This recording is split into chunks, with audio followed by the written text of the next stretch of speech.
Today I'll be going over some stocks that Warren Buffett just keeps buying more and more of. Why I think this video is important for like really any kind of investor is because, regardless of whether or not you're actually invested or plan on to be invested in the stocks, is honestly because I constantly check what stocks he's like looking at, buying, things like that. I think just overall as an investor, considering he's probably like the best in the world right now and one of the richest people in the world, and just really overall has like really great investing philosophies, things like that, I always think it's important to look at some of his stocks. But anyways, I got the Robinhood app pulled up right here, as you can see, and the first stock he owns, and that I actually own as well, not all of the ones that I own, and that he keeps buying more of, is Apple. And that definitely makes a whole lot of sense why it's his largest investment and one that he keeps adding more on.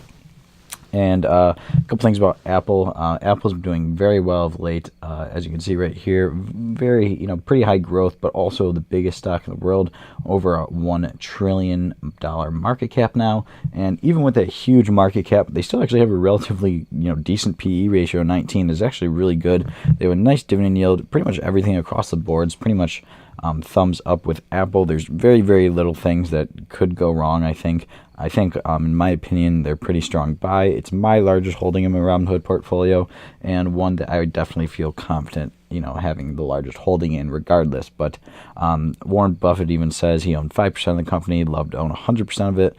It just makes a whole lot of sense with Apple, just all the way up from like CEO to fundamentals, just everything across the board.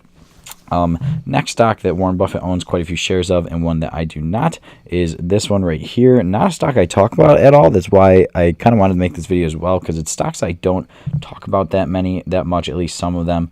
This one right here, USB, US Bank Corp. If we look through how they've been performing so far, they're not a whole lot of growth, not comparable to a stock like Apple or anything like that, but 13 PE ratio, very low. Dividend yield 2%, very nice dividend yield. As you can see with a lot of these stocks, they're going to have very similar stats. It's not going to be surprising, why he's owning them, things like that. But US Bank Corp, pretty solid company, honestly. One overall that I don't own, I've never invested in or anything like that, but it is it is one that I think is an important one to talk about that I really don't talk about too much on my channel, but one Buffett owns and likes a lot. Next one on the list is this one right here, Teva, actually not 100% sure how to say that, pharmaceutical. If we look how they've performed, as you can see, 5-year, very bad, but if you bought on this dip right here, I remember they were talked about a lot, like during like late last year. A lot of people were saying, buy now on a huge dip, things like that. And if you did buy it then, you'd actually probably be doing pretty decent. And I think that's also a reason why Warren Buffett's adding more shares of them. He added them somewhat recently, and they have been doing a little bit better, as you can see, and no PE ratio on them. It's definitely a very, very risky move there, and one that, I'm not necessarily sure if a lot of people feel confident in investing in a pharmaceutical company like this. This one's definitely a lot more risky than his other ones. Usually Warren Buffett's investments aren't risky at all. They're usually pretty sound ones, but this one I definitely think is a lot riskier.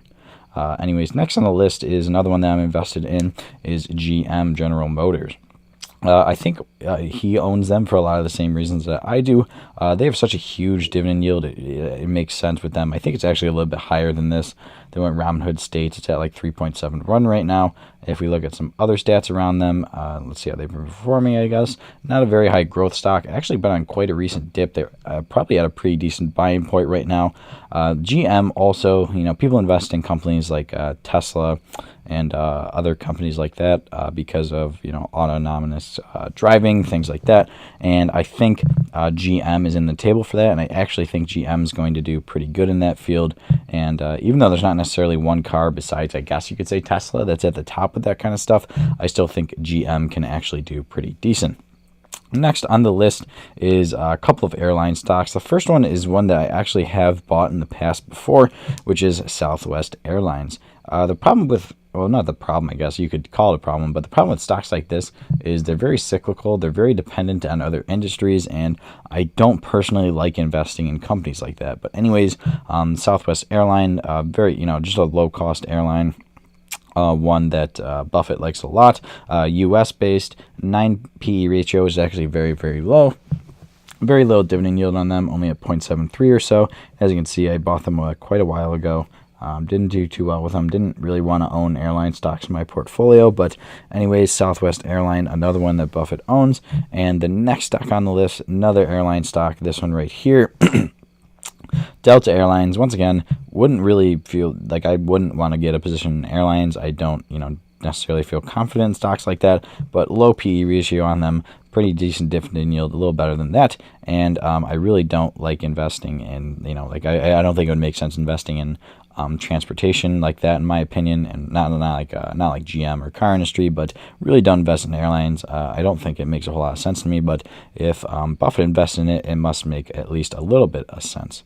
Next one is another financial company, which is Bank of New York Mellon. And this is one, once again, don't own any shares of them, but definitely a stock that has some pretty solid financials around them, low PE ratio, pretty decent dividend yield, and overall, I think it's actually like the top 10. It's one of his biggest holdings. I think it might be in the top 10 right now, and he's been putting a lot of money into it, and it's actually a pretty decently valued company. I just personally don't own, didn't mean to click out of that. I just personally don't own any of these two stocks, like these two financial stocks that he owns. I think you could actually put your money elsewhere in better companies than that, like Bank of America or Morgan Stanley or even PayPal, but I could definitely understand why someone like Warren Buffett wouldn't want to invest in those stocks and choose financial stocks like these to invest in.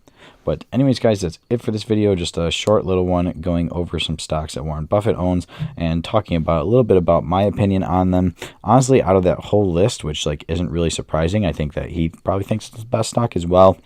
Definitely think Alphabet is the best stock. A lot of people sort of, I guess you could say, critiqued Buffett for not investing in certain tech stocks, even though it's really hard to critique a guy like that. But one critique of him is not investing in certain stocks like that, certain tech stocks. And Buffett made a huge play with Apple, and I mean he makes a ridiculous amount on Apple right now. It's a company that a lot of people like. There's a reason it's the biggest company in the world. A lot of people, when they ask for beginner stocks to own, a lot of times I just say, just buy a bunch of Apple. Like if you have $1,000 to invest, I would definitely feel comfortable investing all that in Apple. My biggest position, a growth stock, as well as just a solid blue chip stock that I think is going to continue to do very, very well. But other than that, guys, that's really it for today. If you're new to the channel, definitely consider subscribing. I talk about investing in the stock market, things like that. So if you're interested in any of that kind of stuff, definitely check it out. I'm just kind of scrolling through the Robinhood app here. I do post videos, showing all my shares on the Robinhood app, showing every single company I own. So if you're interested in that, I'll probably put the link to that in the description or something, or you just head over to my channel and check out my portfolio videos where I go over my portfolio, talk about it, talk about some of the stocks I own, why I own them, things like that. But other than that, guys, I hope you enjoyed the video.